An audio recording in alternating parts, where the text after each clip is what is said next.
Assalamualaikum warahmatullahi wabarakatuh.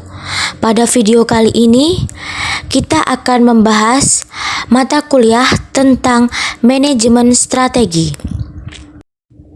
Pokok pembahasan yang akan kita bahas meliputi A.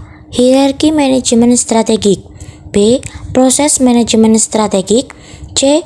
Hubungan misi dan tujuan, D. Tujuan organisasi, E. Faktor yang mempengaruhi perumusan tujuan, F. Jenis-jenis tujuan organisasi, G. Management by Objectives atau MBO. Sebelum kita mempelajari lebih lanjut tentang manajemen strategi, kita harus tahu apa yang dimaksud dengan manajemen strategi. Manajemen adalah proses pengorganisasian, pengaturan, pengolahan SDM, sampai dengan pengendalian agar bisa mencapai tujuan dari suatu kegiatan. Sedangkan strategi adalah suatu perencanaan jangka panjang yang disusun untuk menghantarkan pada suatu pencapaian akan tujuan dan sasaran tertentu. Dari penjelasan tersebut, dapat kita simpulkan bahwa manajemen strategi adalah proses dalam pengambilan keputusan, menerapkan tindakan, dan mengevaluasi hal apa saja yang sudah dilakukan secara baik agar bisa mencapai tujuan jangka panjang perusahaan. Setelah mengetahui pengertian dari manajemen strategik, kita akan menuju ke pembahasan yang pertama, yaitu tentang hierarki manajemen strategik. Hierarki atau jenjang pengambilan keputusan dalam suatu perusahaan biasanya terdiri dari 3 jenjang. Yang pertama, korporasi atau perusahaan. Yang kedua, kompetitif. Dan yang ketiga adalah fungsional. Pada puncak hierarki terletak pada tingkat korporasi, yaitu suatu urusan yang merupakan sebuah kumpulan bisnis yang secara relatif independen yang kadang-kadang disebut sebagai unit bisnis strategis atau SBU. Pada bagian tengah hierarki, pengambilan keputusan terletak pada tingkat bisnis atau strategi kompetitif. Strategi kompetitif juga dikenal sebagai strategi SBU, secara esensial berhubungan dengan persaingan produk dan jasa di pasar. Pada bagian bawah hierarki, pengambilan keputusan strategi terletak pada tingkat fungsional. Strategi fungsional berkaitan dengan interpretasi peran dari fungsi atau departemen dalam menetapkan strategi kompetitif. Dalam hal ini, strategi fungsional diarahkan oleh strategi kompetitif atau bisnis. Jadi, setiap strategi kompetitif dapat diterjemahkan menjadi strategi pemasaran, strategi finansial, strategi sumber daya manusia, dan seterusnya yang sama dan sebangun pada tingkat fungsional. Untuk melihat perbedaan-perbedaan pada masing-masing tingkat strategi, dapatlah diketahui dari beberapa aspek, yaitu 1. Tingkat pertanggungjawaban, 2. Ruang lingkup operasi, 3. Jangka waktu berlakunya strategi, dan yang keempat, ciri khasnya. Dapat kita lihat pada gambar, yaitu hierarki strategi dengan SBU majemuk dan SBU tunggal. Poin yang kedua yaitu proses manajemen strategik. Proses manajemen strategik biasanya terdiri dari 5 tahapan, yaitu 1. Analisis lingkungan, 2. Penetapan misi dan tujuan, 3. Perumusan strategik, 4. Pilihan dan penerapan strategik, 5. Evaluasi atau pengendalian strategik. Dalam analisis lingkungan mempunyai tujuan utama, yaitu untuk mengidentifikasi peluang yang harus segera mendapat perhatian serius, dan pada saat yang sama perusahaan menentukan beberapa kendala ancaman yang perlu diantisipasi.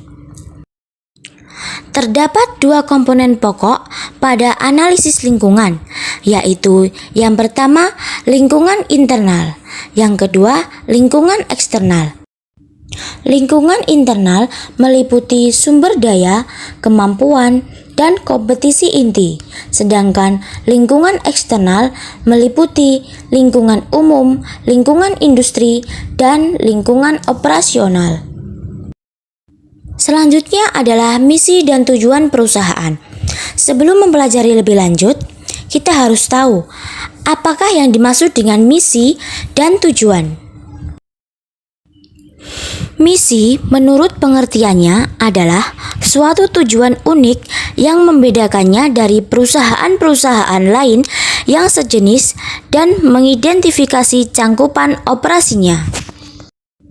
Sedangkan tujuan adalah landasan utama untuk menggariskan kebijakan yang ditempuh dan arah tindakan untuk mencapai tujuan perusahaan, atau dengan kata lain, tujuan adalah suatu yang harus dicapai. Selanjutnya adalah komponen dalam misi. Komponen utama dalam perumusan misi adalah 1. Produk, yaitu barang atau jasa. Yang kedua, pasar. Yang ketiga, teknologi. Pernyataan misi suatu organisasi harus mencerminkan pada aspek produk atau jasa apa yang dihasilkan. Dengan informasi itu, konsumen akan mengetahui kemana mereka harus mencari produk atau jasa yang diinginkannya. Setelah organisasi menjelaskan tentang jenis produk atau jasa yang dihasilkan, informasi penting lainnya yang perlu disampaikan adalah kepada siapa produk itu ditawarkan, sehingga organisasi tidak perlu melayani seluruh konsumen yang ada. Informasi ini meliputi penggunaan peralatan, mesin, material, teknik, dan proses yang ada di dalam organisasi. Yang selanjutnya adalah hubungan misi dan tujuan. Walaupun memiliki arti yang berbeda, misi dan tujuan pada dasarnya merupakan satu kesatuan yang tidak dapat dipisahkan. Bentuk-bentuk rencana yang menjelaskan hubungan antara misi dan tujuan antara lain 1. Perumusan strategi 2. Penerapan strategi yang ketiga, evaluasi dan pengendalian. Dalam perumusan strategi, perusahaan harus menganalisis lingkungan eksternalnya, mengidentifikasi peluang dan ancaman dalam lingkungan tersebut, menentukan mana di antara sumber daya internal dan kemampuan yang dimiliki yang merupakan kompetensi intinya, serta memilih strategi yang cocok untuk diterapkan. Kemudian, dalam penerapan strategi, sebuah perusahaan harus melakukan tindakan pengolahan bermacam-macam sumber daya organisasi dan manajemen yang mengarahkan dan mengendalikan pemanfaatan sumber daya perusahaan melalui strategi yang dipilih.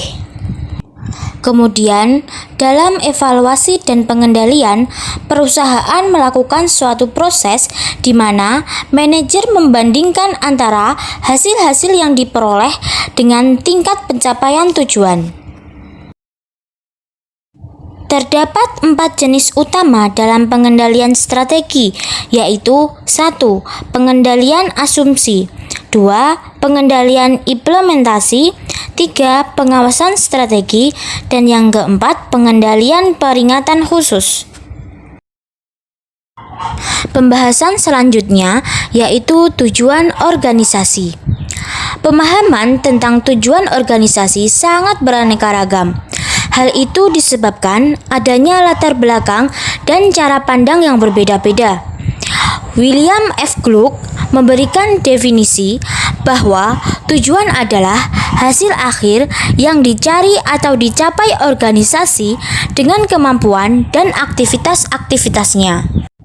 Sedangkan Philip Coulter dan Paul and Bloom memahami tujuan sebagai suatu sasaran organisasi yang dibuat khusus sehubungan dengan besarnya waktu dan siapa yang bertanggung jawab. Pengertian yang sama juga diberikan oleh Sukanto Reksohadiprodjo. Tujuan diartikan sebagai suatu yang ingin dicapai serta diinginkan untuk dicapai. Dari pengertian tersebut, maka jelaslah bahwa yang dimaksud dengan tujuan organisasi adalah suatu yang ingin dicapai dengan segala kemampuan yang dimiliki oleh organisasi tersebut. Peranan dari penetapan tujuan organisasi dapat memberikan beberapa fungsi sekaligus manfaat yang besar bagi organisasi secara keseluruhan. Pertama, tujuan dapat berfungsi sebagai landasan operasional bagi kegiatan organisasi.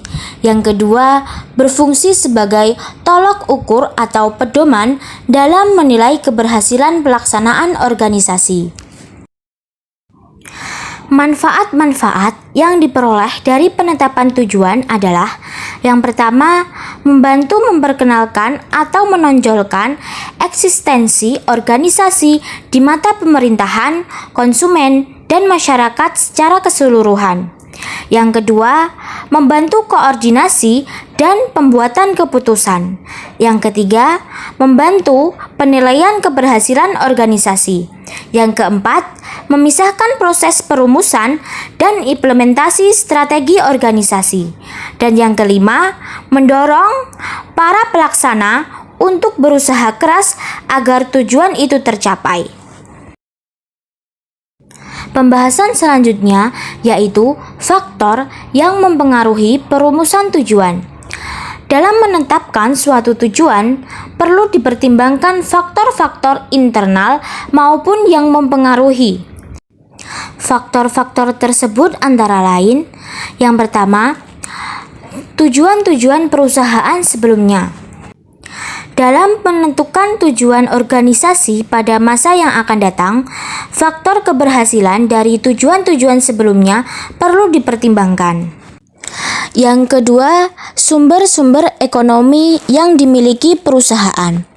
Semakin besar sumber ekonomi yang dimiliki oleh organisasi, akan semakin bebas organisasi tersebut untuk menentukan tujuan-tujuannya dibandingkan dengan organisasi kecil yang banyak bergantung pada kekuatan-kekuatan lingkungan. Yang ketiga adalah sistem penilaian dari eksekutif puncak. Salah satu dari kesulitan dalam menentukan arah bagi suatu organisasi adalah memahami dampak perubahan dalam strategi bisnis terhadap nilai-nilai dasar manajemen puncak dan memahami hubungan baru dengan pihak-pihak yang berkepentingan. Dan yang keempat, kekuatan dalam lingkungan. Lingkungan yang dimaksud adalah pemegang saham, peraturan pemerintah, pesaing, pemasok atau supplier, organisasi karyawan, dan sebagainya.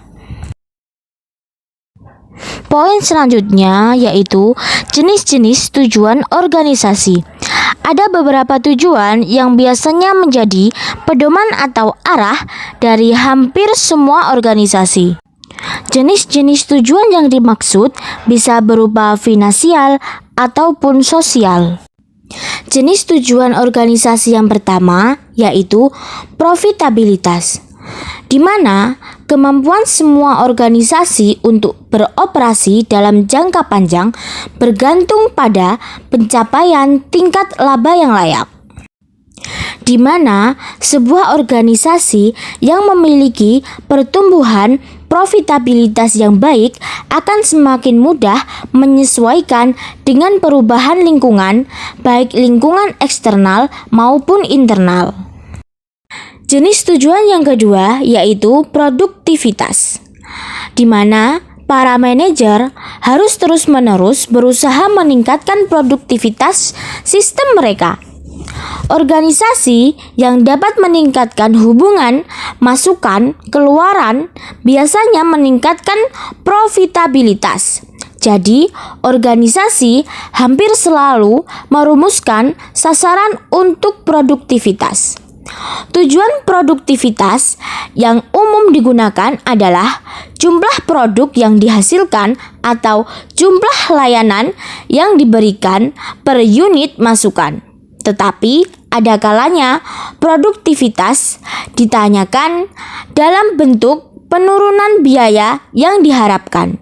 Sebagai contoh, tujuan ditetapkan untuk mengurangi jumlah produk rusak, untuk mengurangi jumlah keluhan konsumen, atau untuk menekan jam lembur. Jenis tujuan yang ketiga yaitu posisi bersaing. Salah satu ukuran keberhasilan perusahaan adalah dominasi relatif di pasar. Organisasi yang besar biasanya menetapkan suatu tujuan yang menyangkut posisi bersaingnya. Seringkali dengan menggunakan penjualan total atau bagian pasar sebagai ukuran posisi bersaing. Jenis tujuan yang keempat adalah pengembangan karyawan.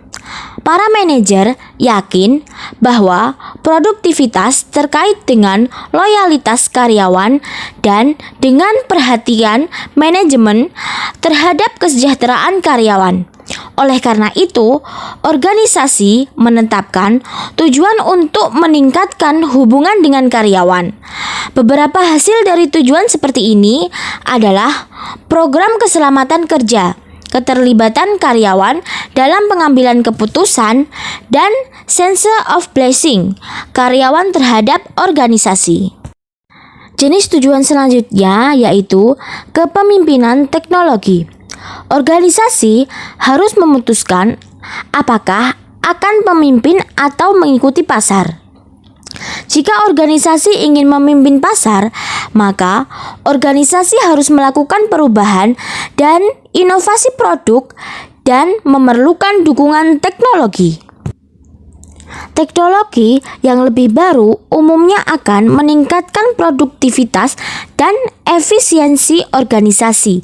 Di samping itu, teknologi baru akan dapat menghasilkan produk yang semakin berkualitas. Jenis tujuan yang terakhir yaitu tanggung jawab sosial.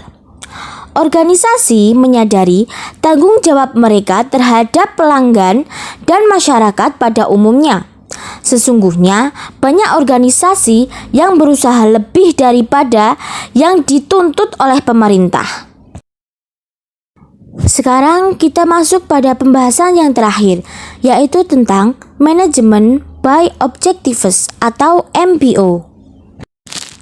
Management by Objective merupakan metode penetapan tujuan secara partisipatif yang pertama kali dipopulerkan oleh Peter Drucker melalui bukunya The Practice of Management pada tahun 1954. MBO merupakan metode formal atau semi-formal yang dimulai dari penetapan tujuan, pelaksanaan, dan kemudian diteruskan dengan evaluasi. MBO memiliki tujuan utama, yaitu untuk mendorong partisipasi bawahan dan memperjelas serta mengkomunikasikan tujuan serta hasil yang diharapkan untuk mencapai tujuan tersebut. Pada hakikatnya, MBO menekankan pentingnya peranan tujuan dalam perencanaan yang efektif. Agar pelaksanaan MBO bisa berhasil dengan baik dan efektif, maka perlu diperhatikan hal-hal sebagai berikut. Yang pertama, penetapan tujuan puncak. Program MBO yang efektif dimulai dari manajemen puncak. Tujuan yang ingin dicapai harus dinyatakan dengan jelas dan dapat diukur sehingga bawahan dapat mengerti tujuan tersebut dan dapat mengerti apa yang diharapkan darinya. Yang kedua adalah komitmen manajemen puncak. Suksesnya MBO memerlukan komitmen manajemen yang tinggi, khususnya komitmen dari manajemen puncak. Yang ketiga adalah partisipasi. Kesadaran manajer akan partisipasi bawahan dalam menetapkan tujuan bersama dapat mengandung implikasi pengalokasian kembali kekuasaan. Yang keempat adalah review prestasi. Hasil-hasil yang telah dicapai harus ditinjau kembali sehingga dapat memberikan umpan balik untuk memberikan input perbaikan. Dan yang terakhir adalah komunikasi. Manajer dan bawahan melakukan komunikasi yang insentif dalam proses penentuan tujuan. Manajer biasanya mengkomunikasikan tujuan manajemen puncak dari bawahan, mendiskusikan apa yang perlu disumbangkan untuk mendukung tujuan tersebut. Selanjutnya adalah keunggulan dari program MBO, yaitu 1. Membuat proses evaluasi lebih dapat disamakan melalui pemusatan pada pencapaian tujuan tertentu. Hal ini memungkinkan para bawahan mengetahui kualitas pekerjaan mereka dalam hubungannya dengan tujuan organisasi. Yang kedua, menciptakan komunikasi yang lebih baik antar manajer dan bawahan. Yang ketiga, individu akan lebih terkonsentrasi perhatiannya pada tujuan organisasi. Yang keempat, memperjelas para individu tentang kegiatan apa yang harus mereka lakukan. Yang kelima, membantu dalam perencanaan dengan membuat para manajer menetapkan tujuan dan sasaran. Di samping memiliki keunggulan, MBO juga memiliki kelemahan. Kelemahan tersebut disebabkan oleh dua hal, yaitu kelemahan internal dan kelemahan eksternal. Kelemahan internal meliputi penggunaan waktu dan tenaga yang cukup banyak yang diperlukan dalam proses MBO. Yang kedua, yaitu pekerjaan administratif yang banyak. Yang ketiga, kemampuan mempelajari MBO agar dapat menjadi teknik yang efektif. Kemudian kelemahan yang eksternal. Yang pertama, yaitu perubahan dalam organisasi. Kelemahan ini disebabkan adanya struktur yang tidak mendukung. Oleh karena itu, harus dihilangkan. Jika struktur tersebut masih ada, maka untuk mencapai MBO yang efektif akan terhalang. Yang kedua adalah gaya manajemen. Pendekatan yang otoriter dari seorang manajer tidak akan mendukung terlaksananya MBO secara efektif. Manajer yang memiliki gaya seperti itu perlu dilatih kembali agar gaya kepemimpinan lebih sesuai dengan MBO. Yang keempat adalah koordinasi dan tujuan yang sulit. Penetapan tujuan yang cukup menantang tetapi realistis bukan merupakan pekerjaan yang mudah. Permasalahan akan selalu muncul dalam penetapan tujuan yang dapat diukur. Kesulitan lain adalah menyeimbangkan antara tujuan individu dan tujuan organisasi. Kesulitan ini menyebabkan MBO berjalan tidak efektif. Yang kelima adalah kompensasi yang tidak memadai. Setiap prestasi yang diperoleh karyawan harus diberi kompensasi yang memadai. Tetapi, manajer seringkali menetapkan tujuan yang rendah atau mudah dicapai dan tidak menantang dengan maksud agar target yang ditetapkan dapat dicapai dengan mudah. Cara seperti itu tentunya tidak akan mendukung MBO yang efektif. Yang keenam adalah keterampilan hubungan manusiawi. Proses penetapan tujuan dan peninjauan kembali manajer dan bawahan memerlukan suatu tingkat keterampilan tinggi dalam hubungan-hubungan antar pribadi. Banyak manajer tidak memiliki pengalaman maupun kemampuan dasar dalam hubungan manusiawi. Oleh karena itu, latihan dalam pembimbingan dan wawancara mungkin diperlukan.